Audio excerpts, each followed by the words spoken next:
اهلا وسهلا ومرحبا بكم في فيديو جديد. اسمحوا لي طولت عليكم في الغيبه وغبرت، وذلك راجع بالاساس انني كنت عييت، وماشي حيت عييت بدنيا ولكن عييت ذهنيا. الصيف، الخدمه، التماره، العواشر، الله غالب. انسان ضعيف، عندنا واحد المخيخ على قد الحال. ملي كتكثر عليه المعلومات بحال شي بيسي بنتيوم تيعيا وكيبدا يبوغي، كيبدا قرن قرن قرن. ولهذا قررت ان ناخذ واحد الهنيهه ونرتاح ونتنفس ونتصنت لعظامي باش نرجع لكم واحد النشاط اكثر واكثر.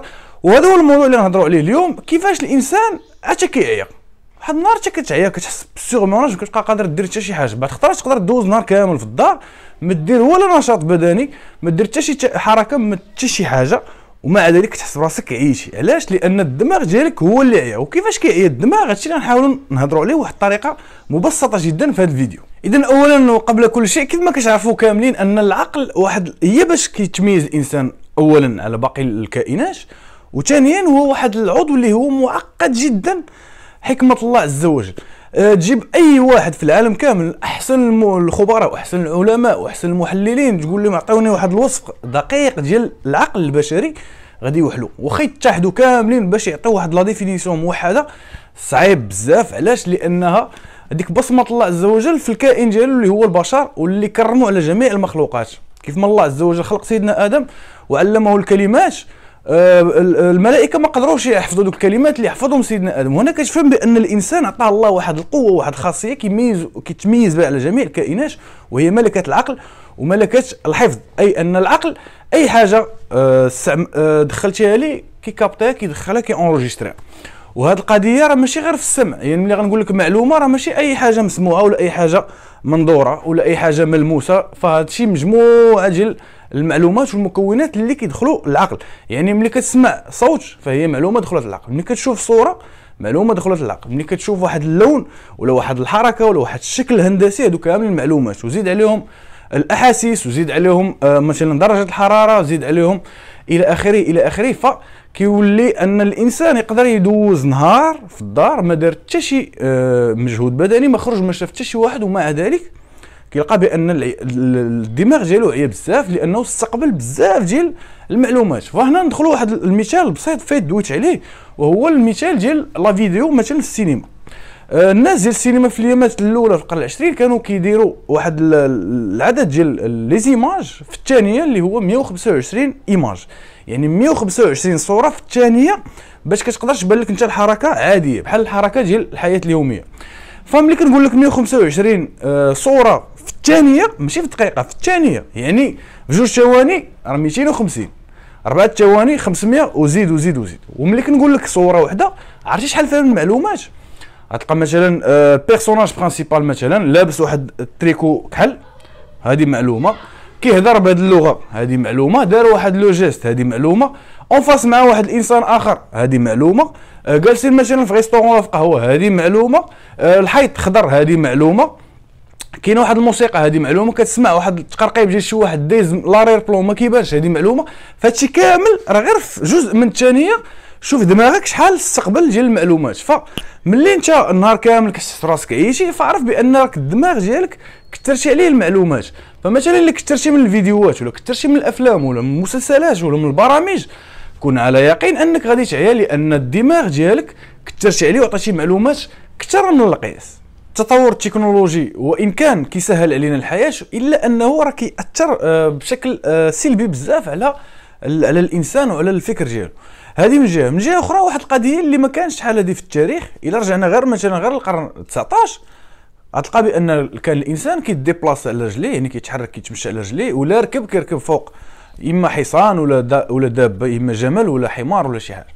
فملي كان كيمشي فوق ديك الدابه، كان السرعه باش كيتحرك ما غاديش تفوت 5 10 15 كيلومتر في الساعه.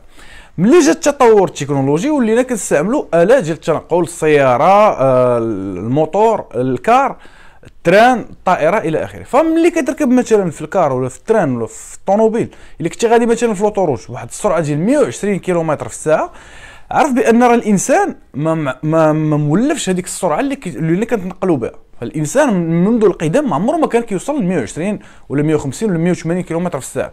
ولذلك فما تجيكش غريبه ان ملي تيقول لك راه السرعه تقتل، راه هذا بالضبط هادشي اللي كيهضروا عليه. لانك ملي كتكون غادي بواحد السرعه كتولي انت غادي مثلا 120 في لوطوروج، والدماغ ديالك كيستقبل عده ديال المعلومات، مثلا لي بانو ديال التشوير، علامات التشوير، الخط واش متصل واش ما متصلش، عدد ديال لي كولوار، مثلا الشجر اللي في الطريق، الكودرون، الطوموبيلات الاخرين الى اخره الى اخره الى اخره. ولذلك راه تيقول لك ضروري خصك توقف كل ساعتين ملي تكون شاد لوطوروج.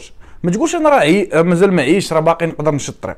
لا، دائما واحد الساعتين حاول توقف باش الدماغ ديالك يرتاح. لانك انت ملي كتكون غادي ب 120 كيلومتر في الساعه، راه واحد العدد ديال المعلومات اللي كتلقى في هذاك التنقل ديالك بهذيك السرعه راه لا يعد ولا يحصى. فراه خصنا نشفقوا شويه على الدماغ ديالنا ونريحوه قدر الامكان. الدماغ ديالنا الا كان زعما تري افونسي و تري ديفلوبي كومباري لجميع الكائنات، فراه مع ذلك تيبقى عنده واحد الحيز ديال العمل. مثلا السمع والبصر واللمس والشم، كامل الحواس ديالنا تيخدموا في واحد بين جوج درجاتين، يعني محدد. كاين واحد المجال هو اللي كيخدم فيه. فملي السمع مثلا الا عطيتك واحد الصوت اللي هو مجهد بزاف يقدر يفسد عليك السمع ديالك، ما تبقاش تسمع. ولا عطيتك ناقص بزاف خافيش ما غاديش تسمع. البصر كذلك، الا كان الظلام ما غاديش تشوف والو، ولا كان النور اكثر من القياس ما يبقى يبان لك والو. وكذلك الدماغ عنده واحد لو شون اللي غيقدر يخدم فيه بواحد الطريقه اوبتيمال. ملي كتكثر عليه المعلومات كيعيا وما كيبقى يكابتي والو. وكذلك ملي ما كتعطيهش كاع المعلومات فغيتصاب بالخمول. ولذلك خاص الانسان يكون يحاول ما امكن يكون يحافظ على واحد المستوى متوسط، ما تكثرش وما تعتزلش كل شيء عاوتاني. هذا الشيء ما كيعنيش انك تقول لي لا راه ما بقيتش غنتفرج في الفيديوهات ولا الافلام. لا، ما غاديش نطلبها منك حيت غير معقوله. حيت واخا ما تبغيش فين مشيتي غادي تلقاهم. كدوز غير في الشارع تبان لك واحد بانو بوبليسيتير ولاو كيديروا فيهم دي زيكرون كيبينوا لك الافلام ولا اشاره الى اخره الى اخره. فهاد القضيه وان كانت صعبه الا اننا نقدروا نتحكموا فيها. تحاول ما امكن تعتزل داكشي اللي ما عندك ما دير به. عندك معلومات مهمه اللي غادي تفيدك في الحياه اليوميه ديالك، حاول تكونسونطرا عليها اكثر. وهنا كنرجعوا للتركيز. حيت شنو هو التركيز؟ هو انك تشد القوه ديالك كامله وكتركز. هذا هو التركيز. لا كونسونطراسيون هي مثلا تركيز الاشعه الضوئيه كنركزوها كامله كتولي عندنا شعاع واحد. وكذلك خصك دير هذه القضيه في الفكر ديالك، وفي اي مساله باغي تناولها بالعقل ديالك خصك تخدمها بحال هكا. ولكن الا كثرتي المعلومات ما كتقدرش تبقى تستقبل. حيت مثلا نعطي واحد المثال واخا غيكون فيه شويه ديال الضحك، بحال ديك القرقره اللي عندك في الكوزينه ولا في الحمام ولا في الطواليت الى اخره. ملي كتكب الماء بزاف، هي ديك القرقره عندها واحد القدر ديال الماء اللي غيقدر يدخل ويدوز بكل انسيابيه. ملي كتكثر بزاف، هي مثلا يلا تقدر تدخل لك ايطرو مثلا في الثانيه. انت ملي كتولي تعطيها 20 ولا 40 ايطرو في الثانيه، شنو تيوقع؟ كتبان لك بحال تبلوكاش في واحد الوقيته. دونك يبقى الماء هابط هابط هابط، شويه كيبدا يعمر ديك اللافابو. ولا كثرتي بزاف راه غيديبوردي ديك لافابو، غادي تولي الروينه وتولي خصك تصيق الى اخره. ولذلك ملي تشوف بان هذاك الماء المستوى ديال المياه بدا كيرتفع، خصك تسد الروبيني وتسنى واحد شويه على ما تاناليزي دوك المعلومات بشويه بشويه بشويه باش داكشي يدخل. وكل معلومه دخلتيها لدماغك تقدر تستعملها، حيتاش ما بقاتش في انك تدخل المعلومه لدماغك، ولكن بقات اهم شيء هو انك نهار تحتاج المعلومه تلقاها كيفاش تمشي ليها ديريكتومون بلا ما تبقى تدخل وتخرج. بحال عندك بيسي وعندك بزاف ديال لي فيشي، وكل مره كتلوح واحد لو فيشي في ان دوسي وعندك بزاف ديال لي دوسي. دابا المشكل انت راك عارف بان المعلومه كاينه في الاورديناتور، ولكن باش تمشي ليها هنا في كاين المشكل. ولذلك خص تكون عندك واحد شويه ديال لورغانيزاسيون، واحد شويه ديال التنظيم، باش انك اولا ما تبقاش تكثر على راسك، وثانيا ملي تدخل المعلومه تكون على يقين انها دخلات وما غاداش تعاود تخرج.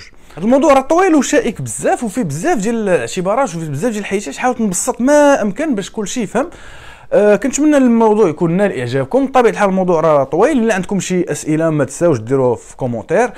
خليت لكم الراحه، والسلام عليكم ورحمه الله.